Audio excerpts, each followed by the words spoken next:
Hey everyone, James here from Q-SYS, and I wanted to ask, have you ever tried to get Q-SYS to react to speech without reacting to everything else? Well, if you have, you're in luck, because there's a new component in Designer version 10.3 called the Voice Activity Detector, or the VAD for short. It simply listens to audio and it lets you know if that audio contains speech. It's pretty cool. Let's check it out.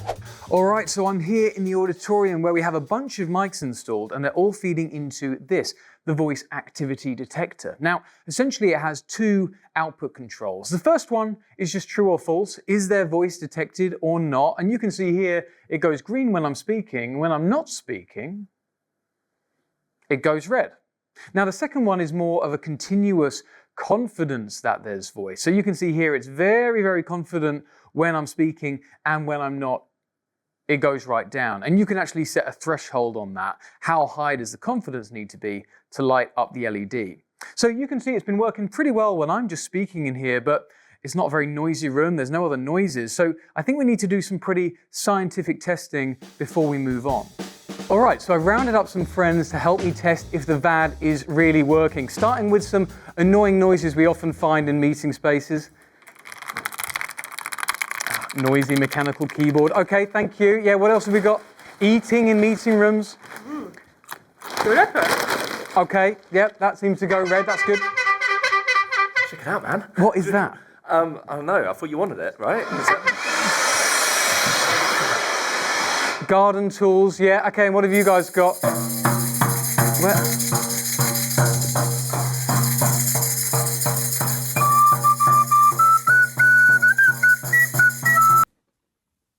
Okay, but seriously, what are we actually going to use the VAD for? We've seen that it can classify speech very, very well and that it can ignore non-speech sounds. What are we going to do with that? Well, I'm going to show you a few things here in Q-SYS Designer software. So, firstly, you might use it with something like the Automatic Camera Preset Recall plugin. All right, remember that ACPR is using data from the microphone and it's also using the microphone audio to decide when to move the camera to a certain place. Now, sometimes somebody making non-speech noise in the room, like typing or something like that, that will actually cause the camera to still move to them. So right here, we have a pin on ACPR that says ceiling microphone, okay? I could just remove that. And here I'm going to come down to Schematic Elements and grab the Voice Activity Detector. And I'm going to put my microphone into this instead. Now I can turn on a voice output property here, and now I get a voice output pin. And that pin is essentially just gated based on whether it thinks it's speech or not. So what that means in practice is that the audio going into ACPR will be silent all the time that it's not speech, which is great because then it means the camera will never move for people eating crisps or people typing. All right, now this next one is a little bit more serious. We're talking about mix minus voice lift. Now this is where we're taking multiple channels of audio and sending it to multiple loudspeakers, but we're very careful about mixing it. We would normally use a gating auto mixer in this kind of scenario to only play the audio essentially when it's loud enough. But if we add the VAD into the mix, it doesn't matter if it's really loud. We actually only care if it's speech, okay? So this would normally be a little bit more finesse than what I'm going to show you here, but this is the main principle. I've got my 8 mics coming in.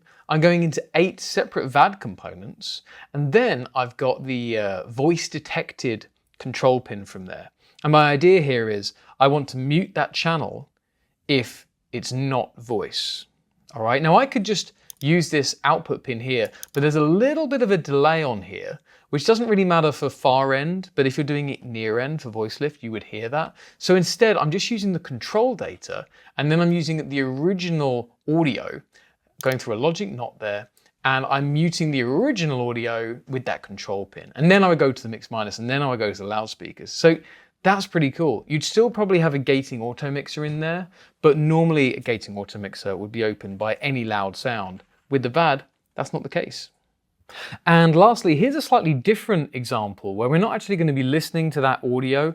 We're just going to be logging data about when there's speech. Now, this is something that's reasonably common where people will actually use activities such as touching a touchscreen or plugging in an HDMI, and they'll be logging that to Q-SYS, sending that up to Q-SYS Reflect, And then you can see, hey, how much is my room actually being used? So here I've got a script activity logger that's writing to a log file, essentially, this kind of information, totally customizable.